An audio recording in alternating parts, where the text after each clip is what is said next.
और दूसरी बात भाई और बहनों, में यहां भी शिक्षा लेनी चाहिए।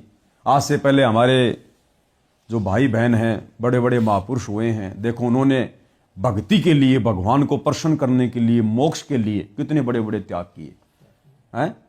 मोर ध्वज ने और उसकी रानी ने केवल स्वर्ग प्राप्ति के लिए, और दोनों ने अपने इकलौते बेटे ताम्र ध्वज का सिर चीर दिया केवल स्वर्ग के लिए। जहां जाने के बाद वापस गधा कुत्ता बनना पड़ता है, नरक में जाना पड़ता है। बड़े बड़े साधु संत ऋषि महात्माओं ने घर त्याग दिए, परिवार त्याग दिए, जंगलों में जा जाकर घोर तप की। मंसूर जैसे महापुरुष ने परमात्मा के नाम के लिए, भक्ति के लिए अंग अंग कटवा दिया।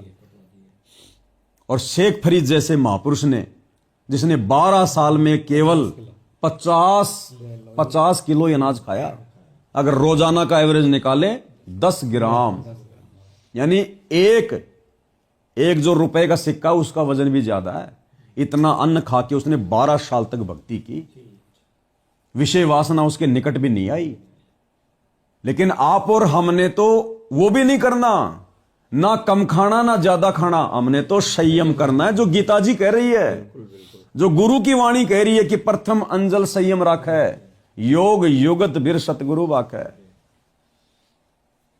तो अब परमेश्वर की दया से, क्योंकि दास को परमात्मा ने प्रेरणा की और हम दोनों भाइयों ने, भगत जी ने और दास ने, पिछले कई दिनों से मालिक के आशीर्वाद से ये रिहर्सल शुरू भी कर दी है। इसके अनुभव भी सामने हैं। मालिक बहुत बढ़िया सुमरण करवाते हैं, सुमरण में बड़ा आनंद आता है, और भोजन पर परमात्मा ने संयम करवा दिया। अब क्या करना हमने सबने, किस प्रकार से करना है, वो जानकारी देनी बहुत जरूरी है। सुमरण को ज्यादा समय, और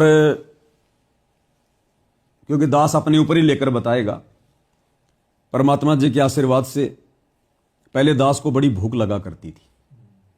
भाई दिन में 2 टाइम का खाना तो था ही था, सुबह शाम का, और बीच बीच में और मूंगफली खा लिया, गुड़ खा लिया, और कुछ बना लिया, बच्चों ने बना लिया, किसी भगत के घर चले गए, वहां कुछ खा लिया। खैर बाहर का तो हमने खाना छोड़ दिया मालिक के आशीर्वाद से। बाहर का तो पानी भी हम मजबूरी में पीते हैं, लेकिन घर पर कभी कभी कोई समोसे बना लिए, कभी जलेबी बना ली, मालिक को भोग लगाने की दृष्टि से। और वैसे भी कुछ न कुछ खाते रहते थे, कोई फल फ्रूट हो गया, कुछ हो गया, सारा दिन जानवर की तरह चलता ही रहता है, और भूख भी लगती थी, लेकिन भक्ति नहीं हो पाती थी। हालांकि हमारा ध्यान नहीं था उस तरफ, क्योंकि काल जाने नहीं देता। लेकिन सुमरण करते थे तो अंगड़ाई आती थी, उबासियां आती थी, प्रथम नाम का जाप करते थे। आज भी देख लो आप, जो भगत भाई बहन प्रथम नाम का जाप करने बैठेगा, सबसे पहले जम्भाई आएगी, उबासी आएगी, मुंह पटेगा, बीच बीच में जम्भाई आएगी, आंखों से आंसू आएंगे, मन भगेगा। कारण यही है, हमारा अंजल पर संयम नहीं है। क्योंकि सतगुरु ने जो फॉर्मूले बता दिए वो परम सत्य हैं, और गुरु कहता कि जब तक मेरे द्वारा बताए गए फॉर्मूले तुम लागू नहीं करोगे, तुम कभी भक्ति पर सफल नहीं हो सकते। जिस प्रकार गणित का फॉर्मूला है, मान लो मूलधन 100 रुपए, जब तक 100 रुपए मूलधन नहीं मानोगे, तुम जिंदगी में मूल रकम नहीं निकाल पाओगे। तो गुरु ने जो फॉर्मूला बता दिया कि प्रथम अंजल संयम राख है, जब तक हम संयम नहीं करेंगे भोजन पानी पर, हम कभी भी भक्ति सफल नहीं कर पाएंगे। सुमरण उस भाव से नहीं हो पाएगा, और विषय वासना भी सताएगी, नींद भी सताएगी, आलस्य भी आएगा, मन में तरह तरह के ख्याल भी आएंगे, नींद भी आएगी। तो अब परमात्मा ने दया बख्शी। अब मालिक ने क्या दया बख्शी? दास सुबह का नाश्ता नहीं करता है, कुछ भी, चाहे कुछ भी बनो, कुछ नहीं करता। सबसे पहले क्या करते हैं? सबसे पहले उठते ही, जैसे भाई दास को ज्यादातर सेवा में रहना पड़ता है, रात्रि को लेट तक जगना पड़ता है, तो कभी कभार जैसे दास थोड़ा नित्य नियम ब्रह्म मुहूर्त में नहीं कर पाता, थोड़ा लेट हो जाता है। लेकिन प्रोसीजर वही है, चाहे ब्रह्म मुहूर्त में करो, चाहे 2 घंटे बाद करो। परमात्मा ने क्या करवा रखा है सभी सत्सेवक भाई बहनों के घरों में, जो दास भी करता है, सर्वप्रथम हम उठते हैं। उठते ही सबसे पहले परमात्मा जी का मंगलाचरण, और गुरु की महिमा में 8 वाणियां, समरथ साहेब, रत्न उजागर, सत्य पुरुष मेरे सुख के सागर। ये परमात्मा ने कबीर सागर के सरलार्थ में लिखा भी हुआ है कि बच्चों सबसे पहले उठते ही मंगलाचरण, उसके बाद ये 8 वाणियां हर एक भगत ने बोलनी है। वो चाहे उठते ही बेड पर बैठकर बोल लो, खड़े होके बोल लो, या हाथ मुंह धोकर फ्रेश होके बोल लो, जैसी भी आपकी व्यवस्था है। उसके बाद फिर हमारी क्या प्रोसीजर है? उसके बाद हम सर्वप्रथम गुरुदेव भगवान का आसन लगाते हैं और सर्वप्रथम गुरुदेव भगवान के चरण धोते हैं। हम आश्रम वाले भाई बहनों की तरह उस बंद बोतल में वो चरणामृत की 2 बूंद डाल के, ऊपर से सादा पानी डाल के, या किसी भगत ने डाल के दे दिया वो चरणामृत हमारे को, आश्रमों से पकड़ा दिया, लो जी ये चरणामृत। हमें क्या पता वो चरणामृत है कि वो गुरु जी के परिवार का अमृत है, क्या हो, हमें क्या पता? वो चरणामृत बनाया किस भगत ने, उस भगत के क्या विचार हैं, वो मर्यादा में है कि नहीं है, उसके मन में क्या गंदे विचार चल रहे हैं, हमें क्या पता? तो वो चरणामृत हम यूज नहीं करते। हमारी दृष्टि में वर्तमान में वो चरणामृत नहीं है। जब तक अनजान थे तब तक हम भी उसी हिसाब से चरणामृत लिया करते थे। अब हमारे घरों में वो व्हाइट कलर की बोतल नहीं मिलेगी चरणामृत की। अब हमें पता चल गया कि रियल चरणामृत कैसे बनाना है। तो सबसे पहले सभी भगत भाई बहन मंगलाचरण गुरु महिमा की 8 वाणियां, उसके बाद हाथ मुंह धो के या फ्रेश होके जैसे भी है गुरुदेव के दरबार में आते हैं, मालिक को दंडोत करते हैं, परमात्मा जी से आज्ञा लेते हैं कि हे परमेश्वर, दास पर रजा करो, मेहर करो परमात्मा, आप जी विराजमान होइए, दास आपके चरणामृत बनाकर और अपने पाप नाश करना चाहता परमात्मा, अपना आशीर्वाद बख्शो, दया बख्शो दास पे। क्योंकि मालिक की वाणी है भाई, चरणा अमृत कदाचित पावे, 84 कटे लोक सिंधावे। और कबीर सागर के सरलार्थ में परमात्मा ने हमें राजा अमर सिंह की कथा सुनाई है कि नित उठ चरणा अमृत लेऊं, कि सबसे पहले उठकर भगत ने अपने गुरु का चरणामृत लेना चाहिए। तो गुरु हमारे घर पर साक्षात विराजमान हो गए, क्योंकि बेड लग गया, आसन लग गया, मालिक ने पहले दया कर दी। तो सभी भाई बहन क्या करते हैं, एक थाल ले लेते हैं, या बड़ा कोई कटोरी होती है कोई बड़ी साइज की, जिसमें हम ये सोचें कि परमेश्वर जी के दोनों चरण कमल आसानी से आ जाएं। वो चाहे स्टील की हो, चाहे लोहे की हो, चाहे वो तांबे की हो, पित्तल की हो, जैसी भी आपकी स्थिति है, मालिक को अर्ज करके, अरदास करके परमात्मा को विराजमान कर लिया। नीचे परमेश्वर के चरणों में चौकी रख दी, वहां पे हमने अपनी जो थाल है, जो बड़ा साइज का, वो थाल रख दिया। एक लोटे में हमने, क्योंकि अब थोड़ा सर्दियों का समय है, थोड़ा सा जो मतलब गुनगुना पानी ले लिया हमने, हल्का हल्का लोटा भर लिया। परिवार में अकेले उपदेशी हो तो अकेले, 2 4 5 उपदेशी हैं तो 4 5 भाई बहन मिलकर परमात्मा के चरणों में बैठ गए और मालिक के चरणों पर पानी डालते हुए और बारी बारी परमेश्वर के चरणों की सेवा की। जैसे कि रामानंद जी मानसिक सेवा करते थे परमात्मा की, मालिक के चरण धोए, सबने धोए। धोते समय चाहे मंगलाचरण कर लो, चाहे परमात्मा का कोई शब्द गा लो, परमात्मा की महिमा कर लो, और परमेश्वर के सबने बारी बारी जो है वो चरण धोए। उसके बाद उस थाल को वहां से हटा लिया जाता है। एक साफ कपड़ा लेकर मानसिक रूप से परमेश्वर जी के चरणों को साफ किया जाता है। उसके बाद परमात्मा से आज्ञा लेकर परमेश्वर के उन चरणों को अपने हाथों पर रखकर बेड के ऊपर वापस रखवा दिए जाते हैं कि परमेश्वर आप जी विराजमान होइए, विश्राम कीजिए। उसके बाद हम भाई बहन उसी विधि से चरणामृत लेते हैं। उसको एक पात्र में डालकर जमीन पर घुटने टेक कर समरस साहेब रत्न उजागर की वाणी बोलकर, उसके बाद 1 या 2 सुमरण का जाप करके, दंडोत करके हम चरणामृत ले रहे हैं परमात्मा का। और सुबह शाम दोनों समय इस विधि से हम परमेश्वर का चरणामृत ले रहे हैं। ये हमारी डेली की प्रक्रिया हो गई। और अगर मिलकर भी अपन भाई बहन कर रहे हैं, जो भी भाई बहन करते हैं चरण सेवा, ये चरण धोकर चरणामृत बनाने की सेवा, तो उसके अंदर जैसे एक शब्द कोई सा भी ले लें या मंगलाचरण सब ले लेंगे तो सबका सम्मान रहता है, सबके विचार सम्मान रहेंगे, सम्मान विचार रहेंगे। उसके अंदर कोई नहीं बोलता तो कोई तो क्या प्रार्थना कर रहा है, कोई क्या प्रार्थना कर रहा है, तो उसके अंदर सबके विचार जो होते हैं वो सम्मान रहते हैं, सामूहिक हो जाती है, सामूहिक हो जाती है वो, तो वो ठीक रहेगा। तो वो हमने ले लिया। ऐसा ही करते हैं हम। छोटे बच्चे हैं, मान लो वो नहीं सुबह जल्दी उठ पाते हैं या नहीं इस प्रकार की सेवा वो कर पाते हैं, हालांकि उनसे भी वो करवानी चाहिए, क्योंकि भक्ति मर्यादा तो सबके लिए समान है। तो बिल्कुल छोटे हैं तो उनमें तो जो बिल्कुल ही छोटे हैं वो तो नहीं कर पाएंगे। तो वो बच्चे फिर, जैसे हमने जो चरणामृत बनाया मालिक के आशीर्वाद से, वो फिर हम बच्चों को यदि वो पानी पीने के योग्य हैं, जैसे बच्चा थोड़ा समझदार हो गया, साल 2 साल का, तो फिर हम उसको चरणामृत वगैरह दें, उसको वो बना हुआ चरणामृत दें हम उसको। समझदार है तो उसको भी साथ में बैठा कर उसी विधि से चरणामृत बना कर ही लेना चाहिए। हो गया, चरणामृत ले लिया। उसके तुरंत बाद हम परमेश्वर जी का नित्य नियम करते हैं, मालिक की महिमा करते हैं। हम कोई मोबाइल में तो आरती लगाते नहीं, और मोबाइल में भी मान लो किसी मजबूरीवश हमने आरती लगानी पड़ गई, घर में अकेले हैं, तो हम अपनी खुद की आवाज में लगाएंगे, क्योंकि हम आरती तो भगवान की कर रहे हैं ना, गुरु की। तो गुरु की आवाज में आरती नहीं कर सकते, क्योंकि हम गुरु के लिए आरती कर रहे हैं। तो आरती तो भगत करेगा अपने मुख से बोलकर, गुरु की आवाज में नहीं कर सकते अब, क्योंकि हमने तो गुरु के लिए आरती करनी है। गुरु आरती थोड़ी करेगा। अगर मोबाइल में लगा के छोड़ दी, अपना काम कर रहे हैं या जैसे भी बैठ गए, तो गुरु ही गुरु के लिए आरती कर रहा है और आरती में मोबाइल कर रहा है। हम तो बैठे बैठे सुन रहे हैं मूर्ख की तरह। फिर वो पाठ कहां हुआ भाई? भक्ति बोध के नीचे लिखा हुआ मूल्य नित्य नियम पाठ गुरु ने लिखा है। यानी जब तक तुम इसका पाठ नहीं करोगे, पाठ का मतलब होता है मुंह से बोलकर, पुस्तक को जो पढ़ा जाता है उसको पाठ कहा जाता है। तो जब तक हम इस विधि से नित्य नियम नहीं करेंगे, पाठ नहीं करेंगे, आरती नहीं करेंगे, तो समझो हम अपने गुरुदेव के द्वारा दी गई उस पुस्तक का वास्तविक मूल्य अदा नहीं कर रहे। तो उस दोष से भी हमें गुरुदेव भगवान ने बचाया और हमारे से रिहर्सल करवाई, भक्ति बोध हाथ में लेकर खड़े होकर आरती करने की पहले, क्योंकि मालिक को पता था कि आगे चलकर फिर इनको आरती भी उतारनी पड़ेगी, तो पहले इनके खड़े होने की रिहर्सल करवा दें ताकि अचानक से दिक्कत ना आवे। तो सभी भाई बहन खड़े होकर अपने मुख से परमेश्वर की महिमा करते हैं। एक भाई आरती कर रहा है, दूसरा चवर कर रहा है, तीसरा अपनी आरती घुमा रहा है।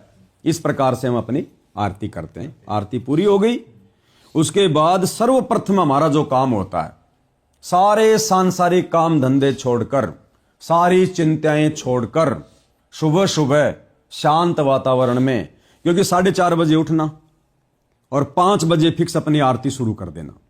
1 घंटा कम से कम नित्य नियम में लगता है, चरण धोना वगैरह सब 1 घंटा मान लो, 6 बज गए। अब 6 बजे सबसे पहले हमारा फिर क्या काम होगा? जितना समय हो सके, 1 घंटा, 1.5 घंटा, 2 घंटा, जिसको इतना जल्दी बाहर नहीं जाना है, नौकरी पर नहीं जाना है, वो 2 घंटा या 3 घंटा जितना भी है, वो एकांत में उसी दरबार में बैठकर, दूसरे कमरे में बैठकर, और सबसे पहले वो परमात्मा जी का सुमरण करेगा, प्रथम मंत्र का, सतनाम का। क्योंकि सुबह के समय जो सुमरण हो जाएगा भगत जी, वो सारे दिन में फिर नहीं हो सकता। आपको बहुत जोर लगाना पड़ेगा। यही विधि परमात्मा ने हमसे शुरू करवा दी। यही विधि परमात्मा ने शुरू करवाई है, जो आज संदेशा दिया जा रहा है। ठीक है, दिन में आप उस भाव से सुमरण नहीं कर पाओगे, उस ध्यान से सुमरण नहीं कर पाओगे जो सुमरण आप जी सुबह सुबह एकांत में बैठ कर लोगे। ठीक है जी, सुमरण करवा दिया परमात्मा ने। सुबह कोई नाश्ता नहीं ले रहे, क्योंकि आवश्यकता भी नहीं है। खा रहे हैं तो वो जबरदस्ती खा रहे हैं, उसकी आवश्यकता भी नहीं है। फिर परमेश्वर जी को भोग लगता है 10-11 बजे के आसपास भंडारे का। उस समय आपने हलवा बना लिया, घर में जो भी सादा भोजन बना वो आपने भोजन बना लिया, और परमात्मा जी को भोग आरती के साथ में फिर भोग लगाते हैं। एक छोटा सा शब्द है मालिक का, आज लग्या साहिब को भोग दीन के टुकड़े पानी का। साथ में एक विनती है 5-7 मिनट की, हम विनती करते जी गुरु जी थारे आगे। विनती मान लो किसी दिन आप नहीं कर पाओ, जल्दबाजी है तो कोई दिक्कत नहीं, लेकिन मंगलाचरण करके, मालिक से अरदास करके, और फिर वो शब्द गाकर हम परमेश्वर को भोग लगाएं। भोग लग गया, विधान पूरा हो गया, क्योंकि आपने गुरु को इष्ट मान लिया। गीता अध्याय 3 श्लोक 13 के अनुसार भोग लगा दिया। अब वो भोग बन गया प्रसाद, उसको खाने से हमारे पाप कर्मों का होगा नाश। ठीक है जी, भोग लग गया। अब भगत जी, ठीक है, जिस भाई को जैसा भी समय है, ऑफिस जाना है, काम धंधे पे जाना है, मजदूरी में जाना, खेत में जाना है, उस हिसाब से अपना भोजन साथ में लेके चले जाओ, या अपना भोजन अपने घर पर कर लो। लेकिन अब हमने पहले की तरह पेट भरकर भोजन नहीं करना, जो हम संयम नहीं दिखा रहे थे। अब हमने संयम दिखाना है, संयम रखना है, इच्छाओं का दमन करना है। ये मन तभी मरेगा, तभी न्यूट्रल होगा, निष्क्रिय होगा, तब हमें ये यहां से जाने की इजाजत देगा, हमें छोड़ेगा। अन्यथा यदि हम मीठे गन्ने की तरह विषय वासनाओं से भरे रहेंगे, इच्छाओं से भरे रहेंगे, मनमाना भोजन खाते रहेंगे, इच्छाओं के अनुसार चलेंगे, तो भैया ये हमें कभी भी नहीं छोड़ेगा। और जब गन्ना थोता होता है, जैसे कई बार क्या होता है, हम पहले छोटे छोटे थे, खेतों में जाते थे आप और हम सभी, बाजरे के खेत से गन्ना उखाड़ा है, और जब उसको छीलते थे खाने के लिए, और अंदर से बहुत सारे गन्ने होते थे, सफेद सफेद होते थे, थोते थोते, कोई रस नहीं होता था। हम क्या करते थे? फेंक देते थे उसको। हम उसकी दूसरी पोली भी नहीं देखते थे कि वो मीठी है खारी। हम क्या देखते थे? ये पहली वाली थोती है तो सारा थोता है, उसको तुरंत फेंक देते थे, हम हमारे मतलब का नहीं है। और यदि कोई मीठा गन्ना होता था तो उसका छिलका भी चूसते थे, चींटियों के लिए भी नहीं छोड़ते थे एक टपका, क्योंकि उसमें रस था, माड़ था। इसी प्रकार ये काल उसी भगत को छोड़ेगा जो भगत थोता हो जाएगा, जिसकी कोई इच्छा नहीं होगी, जो जीवित मरना सीख लेगा, उसको छोड़ेगा। तो काल के लिए हमने थोता बनना पड़ेगा, और वो थोता व्यक्ति फिर सतगुरु के काम का होता है। वो पकड़ता है भगवान, वही मरा हुआ भगत, जीवित मरा हुआ भगत फिर सतगुरु के काम का होता है कि बेटा ये अब मेरे काम का है, क्योंकि सतलोक में तो विकार रहित होके जाया जाएगा, जीवित मर के जाया जाएगा। तब सतगुरु हमें लेगा और काल हमें छोड़ेगा। ठीक है जी। तो दास क्या करता है परमात्मा जी के आशीर्वाद से, क्योंकि देखो परमात्मा जब किसी कार्य की शुरुआत करवाते हैं तो मालिक का बहुत बड़ा आशीर्वाद होता है सबके ऊपर, जो जो उस कार्य को उस नियत से करता है, मोक्ष को ध्यान में रखकर।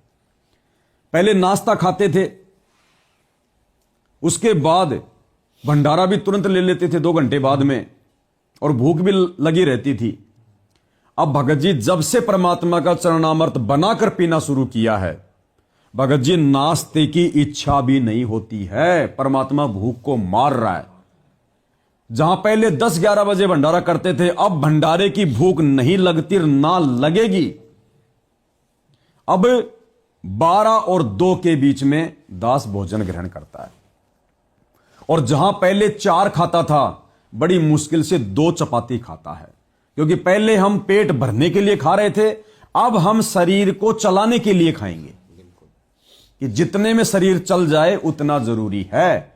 भरकर खाने का मतलब है मन मांग रहा है, या तो सब्जी टेस्टी है, या रोटी टेस्टी है, या कोई और मिष्ठान भंडार टेस्टी है, तो वो मन की खुराक है, वो मन ले रहा है, शरीर को आवश्यकता नहीं है, शरीर चलाने के लिए उतना खाने की आवश्यकता नहीं है।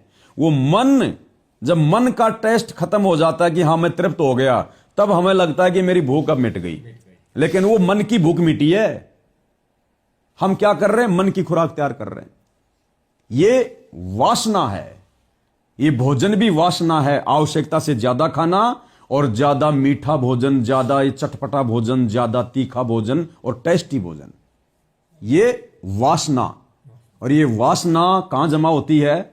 सूक्ष्म शरीर में, क्योंकि काल स्थूल शरीर थोड़ी खाएगा, ये तो यहीं रह जाएगा। इस शरीर के माध्यम से सूक्ष्म शरीर में काल अपनी वासना तैयार करवा रहा है, और हमने वासनाओं का ही तो दमन करना है। जिसकी वासना मिट गई उसका मोक्ष, वो काल के किसी काम का नहीं। दूसरी बात, कितनी अच्छी चीज हो, कितनी मीठी चीज हो, कितनी तीखी चीज हो, कितनी टेस्टी चीज हो, एक बार जब वो हमारे गले से नीचे उतर जाती है, क्या हमें उसके टेस्ट का पता चलता है? क्या हमें वो आनंद आता है? नहीं आता ना। कहां तक आनंद आ रहा है? जब तक जीभ के ऊपर है, दांत चल रहे हैं, और वो एक आनंद ले रहे हैं हम उस चीज का। वो कौन ले रहा आनंद? ना जीभ ले रही, ना दांत ले रहे, ना पेट ले रहा, ना हम ले रहे, वो मन ले रहा है। वो अपनी खुराक तैयार कर रहा है सूक्ष्म शरीर में, धीरे धीरे धीरे धीरे धीरे धीरे। शराब पीने वाला शराब पीता है, पेट में जाने के बाद कोई आनंद है क्या? जब तक वो आ रहा है, वासना बन रही है। हम कोई मीठी चीज खा रहे हैं, जब तक जीभ पर है, मुंह पर है, चबा रहे हैं, तब तक आनंद आ रहा है। काल की वासना जमा हो रही है, नीचे उतरते ही उसका कोई मतलब नहीं है। आप कितनी अच्छी मीठी चीज खा लो, रसगुल्ला खा लो, जैसे पेट में चला गया, एक घूंट पानी पी ली, हमें पता भी नहीं उसका टेस्ट क्या। अब वो गोबरी बनेगा, अब वो वेस्टेज ही बनेगा शरीर में, उसका कोई यूज नहीं है। काल ने जो टेस्ट लेना था उसका ले लिया। बाद में तो वो लेटरिन में निकलेगा। गन्ने का जूस पिया, जब तक यहां तक था आनंद आया, काल ने वासना जमा कर ली, टेस्ट की, अंदर चला गया, सुबह वो पेशाब में निकल गया। तो अब हमने इस वासना को रोकना है। इसके 2 फायदे होंगे, इसके 2 फायदे होंगे। अब एक तो हमने भरपेट भोजन नहीं खाना, दूसरी बात भरपेट भोजन नहीं खाएंगे, शरीर की आवश्यकता के अनुसार खाएंगे तो कुछ दिन क्या होगा, ये काल ड्रामे करेगा, क्योंकि आदत पड़ी हुई ना, और शरीर को हम जैसी आदत डालेंगे वैसी आदत डलेगी। तो अभी तक शरीर को क्या आदत डली हुई थी, सुबह नाश्ता करना, उधर दोपहर में खाना, फिर 10 बजे भोजन लेना, फिर दोपहर में भी दाव लग जाए तो कुछ खा लेना, फल फ्रूट मूंगफली माफली और कुछ खा लेना है, फिर रात्रि में भोजन ले लेना, और सोते समय भी कोई फिर और आइटम ले लेना, दूध वगैरह पी लो। यानी मशीन चलती रहती थी काल की। तो शरीर को आदत वैसी पड़ी हुई है, समय पर वो मांगेगा ही मांगेगा। आपने किसी बकरी को या किसी गाय भैंस को सुबह 5 बजे उठकर 5-7 दिन आपने उसको कुछ दाने वाणे खिलाने शुरू कर दिए, और एक दिन मत डालो, वो 5 बजे रंभाना शुरू कर देगी, म्या म्या करना शुरू कर देगी, क्योंकि उसको आपने आदत डाल दी। अब 2-4-5 दिन तो रंभाएगी, लेकिन उसके बाद फिर वो चुप हो जाएगी, उसको पता है कि अब तेरे को नहीं मिल रहा। तो वो ही हमारे साथ में है, हम भी जीव हैं, शरीर है, सारा सिस्टम वही है। तो जब हम ये संयम दिखाना शुरू करेंगे, देखो वैसे संयम नहीं हो सकता, चाहे जीव कितनी भी बात बनाए, जब तक सतगुरु का आशीर्वाद ना हो, सतगुरु की मेहर ना हो, उनका विशेष कोई रजा ना हो। अब सतगुरु की रजा है तो आज ये संदेशा दिया जा रहा है, और जो इस रजा को समझकर अपने ऊपर इन चीजों को लागू कर लेगा, उनको फिर नहीं सताएगी ये वासना, ये भूख नहीं सताएगी। फिर देख लेना, गारंटेड बात है, क्योंकि हमारे साथ ऐसा हो रहा है, इसलिए हम भोग रहे हैं, देखा देखी नहीं कह रहे। तो दास क्या करता है, 12 से 2 के बीच में भंडारा लेता है, और भंडारा बिल्कुल सादा, क्योंकि हमारा मकसद क्या है, वासना को समाप्त करना, काल की खुराक जो जुड़ रही है उसको बंद करना। तो दास बिल्कुल सिंपल साधारण भोजन, सब्जी बनी है तो केवल सब्जी, साथ में चपाती। दास रोटी चुपड़ाता भी नहीं है, हमने पहलवान तो बनना नहीं है, और ना घी खा के कोई पहलवान बनता है, ये तो हमारी एक सोच थी, ये तो हमारी सोच थी कि घी खाएंगे, बादाम खाएंगे, पहलवान बनेंगे। अरे एक बहुत बड़े अरबपति का बेटा बादाम खाता है, पता नहीं क्या क्या खाता है, वो तो लकड़ी की तरह सूख रहा है। और एक रिक्शा चलाने वाला देखो, बेचारे को टाइम पे भोजन भी नहीं मिलता, वो देखो पहलवान बना हुआ है। तो ये हमारी अज्ञानता, नादानी थी कि ज्यादा खाएंगे तो ज्यादा पहलवान बनेंगे। नहीं, ज्यादा खाएंगे तो काल के पहलवान बनेंगे। मालिक क्या कहते हैं, खाई खाई खुराका पैन पोशाका यम का बकरा पलता है। ये ज्यादा खाने पीने वाला तो यम की खुराक तैयार कर रहा है। तो दास क्या करता है, मालिक के आशीर्वाद से बिल्कुल सिंपल। घर वालों ने एक दिन मिर्ची का अचार रखा, नींबू का अचार रखा, घर वालों को नहीं पता था कि मैंने इस प्रकार से मालिक के आशीर्वाद से संयम शुरू कर दिया, ना मैंने बताया, क्योंकि पहले अपने ऊपर तो कर लो 2-4-5 दिन, रुक पा रहा हूं नहीं रुक पा रहा हूं। तो घर वालों ने देखा ये क्या हो गया भगत जी को। बहन जी ने कहा कि भगत जी कोई विशेष टेंशन है क्या, कोई नया मुकदमा कर दिया क्या मैनेजमेंट वालों ने। वो को ऐसी तो कोई बात नहीं है, ऐसा कुछ नहीं है, बस वैसे ही बताया नहीं मैंने कुछ भी, चलने दो 2-4-5-10 दिन। अब घर वालों को भी 2-4 दिन में पता चल गया कि भाई ये तो ना अचार खा रहा, ना कोई नींबू ले रहा, जलेबी रख रहे हैं वो भी नहीं खा रहा, वापस दे रहा है, खाली रोटी सब्जी ले रहा है बस, और कोई ले नहीं रहा, और केवल एक टाइम खा रहा है दोपहर को, ना सुबह का नाश्ता ले रहा, ना रात को भंडारा ले रहा। हर रात को दूध दाद ले लेता है, जो मालिक को भोग लगाते हैं वो हल्का फुल्का। लेकिन समझ नहीं पा रहे थे कि वो हो क्या रहा है, और समझाना था भी नहीं इतना जल्दी, पहले अपन तो समझ लें, उसके बाद दूसरों को समझाएं। अब भगत जी मालिक के आशीर्वाद से केवल सुबह परमात्मा का चरणामृत,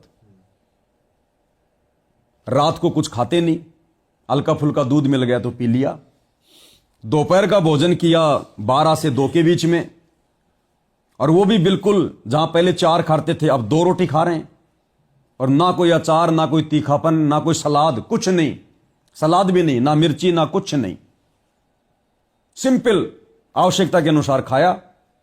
पूरा दिन सही रहा, बढ़िया भक्ति। और रात्रि के समय कुछ खाया नहीं, केवल दूध पी लिया।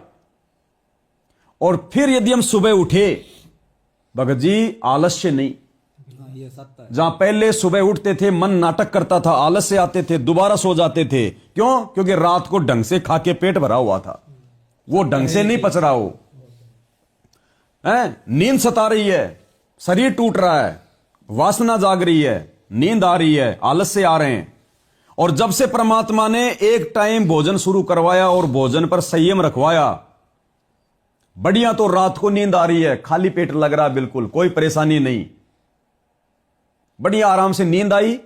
और भगत जी जहां पहले 6 घंटे में नींद पूरी नहीं होती थी, अब 4 घंटे में नींद पूरी हो रही है। और बड़ी आसानी से सुबह उठकर परमात्मा का नित्य नियम कर रहे हैं। और जहां रात को खाना खाकर जब सुबह नित्य नियम करते थे, ढंग से फ्रेश नहीं हो पाते थे, पेट भरा रहता था, वहीं पर पाद मारते रहते थे, बड़े दिक्कत होती थी। मालिक के दरबार में गैस भी नहीं निकाल सकते, रोकनी पड़ती थी, या बाहर जाकर हाथ धोने के बहाने गैस निकाल के आनी पड़ती थी, आलस से आते रहते थे। कुछ नहीं, बिल्कुल खाली पेट, बड़ा शांत पेट, और बढ़िया मालिक की आरती हो रही है, कोई दिक्कत नहीं। ध्यान तो पेट में जावे, कभी कहां जावे, ध्यान तो जाना चाहिए भगवान में। आरती करते समय उधर आ रही है गैस, ध्यान जा रहा हमारा गैस में। सिंपल तरीके से बड़ी आरती हो रही है मालिक की, कोई दिक्कत नहीं है, ना कोई नींद ना कोई परेशानी। और उसके बाद फिर वही प्रोसीजर, फिर आरती के बाद में जब सुमरन करने बैठते हैं तो खाली पेट है।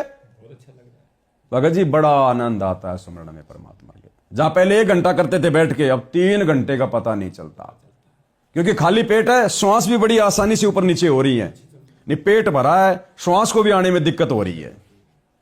इसलिए मालिक कहते हैं प्रथम अंजल संयम राखै, योग युगत बिर सतगुरु बाखै। अब गुरुदेव भगवान को हम भोग लगाते हैं भंडारे का। पहले हम सुबह का नाश्ता भी लगा रहे थे, 10-11 बजे फिर भोग लगा रहे हैं, फिर शाम को 4-5 बजे जैसा भी जिसको समय मिला फल फ्रूट का भोग लगा रहा है, फिर शाम को भंडारे का भोग हो गया। अब हमने क्या करना है भाई और बहनों, क्योंकि परमात्मा ने हमारे को आदत डलवानी थी, आदत हमारी डल गई परमात्मा को भोग लगाने की। अब हमें बिल्कुल भी ऐसा नहीं लग रहा कि जैसे हमको एक्स्ट्रा काम कर रहे हैं, हमारी रूटीन में आ गया, दिनचर्या में आ गया। लेकिन समय समय पर परमात्मा हमें अपडेट करते हैं। अब हमने भगवान पहचान लिया, भोग भी लगा रहे हैं, सारा काम कर रहे हैं, लेकिन अब उनकी सेवा सुमरण भक्ति से हमारा भला होगा। अब हमने क्या करना है, सुमरण को ज्यादा समय दिया जाए। उसके लिए माता बहनें अगर चाहें तो सुबह यदि आप गुरुदेव भगवान को नाश्ते का भोग नहीं लगाना चाहती हैं, या आप नहीं लगाएं तो भी कोई दिक्कत नहीं है। अब मान लीजिए आपके घर में छोटे बच्चे हैं, स्कूल जा रहे हैं, आपका पति है, आपका भगत है, वो कोई धंधा कर रहा है, मजदूरी कर रहा है, कोई ऑफिस जाता है, तो उनको तो नाश्ता बनाना पड़ेगा। अगर उस समय नाश्ता बना रहे हो तो फिर भगवान को भोग भी लगाना पड़ेगा, वो भी जरूरी है, क्योंकि जो भी बनेगा पहले भगवान को तो भोग लगेगा। अगर वो भगत नहीं है, अनुपदेशी हैं, ठीक है, तो आप जी उनको बनाकर दे दो, उनको खिला दो, कोई दिक्कत नहीं है। लेकिन जब आप खाओ उससे पहले तो भगवान को भोग लगेगा, ठीक है। तो जिनकी मजबूरी है ऐसी, वो तो नाश्ता बना सकते हैं, भगवान को भोग लगाओ। सुबह के समय हलवे राम का भोग लगाना कोई जरूरी नहीं है, केवल भंडारे के समय आप जी परमात्मा का छोटा सा हलवा राम बना लो। भोग के समय हलवा बनाना जरूरी नहीं है। और जो भगत हैं सारे, ऐसा विशेष कोई काम भी नहीं है कि भाई मैंने 7 बजे निकलना है ड्यूटी पर, मैंने 8 बजे निकलना है, तो आप कोशिश करो कि आप सुबह का नाश्ता बनाना छोड़ दो। नित्य नियम के बाद सबसे पहले क्या करते थे, नाश्ता बनाते थे, फिर मालिक को भोग लगाते थे, घंटा भर हमारा उसमें हो जाता था, ऐसे ही 9-10 बज जाती थी, समय निकालने का काम। हाँ। और बाद में फिर सुमरण उस हिसाब से हो नहीं पाते थे, वो आनंद नहीं आता।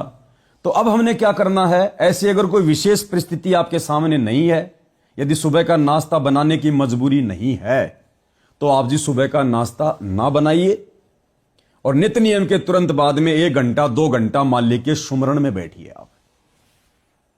उसके बाद जब भंडारे का समय हो तो परमात्मा को भंडारे का भोग लगाओ, और बिल्कुल सिंपल बनाओ, बिल्कुल सिंपल। देखो भगत जी क्या है, क्योंकि भाई बहनों को बतानी जरूरी होती हैं बातें, जरूरी है, ठीक है। संदेशा है मालिक का। बहुत सारे भाई बहन ऐसे वो घर में अकेले हैं, और उनको ऐसा लग रहा कि मेरा तो पेट भरा हुआ है, मुझे भोजन की 10 बजे आवश्यकता नहीं है, लेकिन इधर परमात्मा को भोग लगाना भी जरूरी है।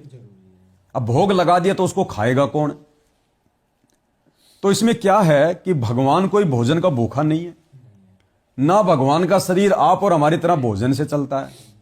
यह तो एक विधान है कि वे जो भी भगवान ने दिया है, जो घर में बना रहे हो, सबसे पहले भगवान को समर्पित करो, अर्पित करो, उसके बाद उसको तुम ग्रहण करो, पाप कटेंगे। तो यह जरूरी नहीं है।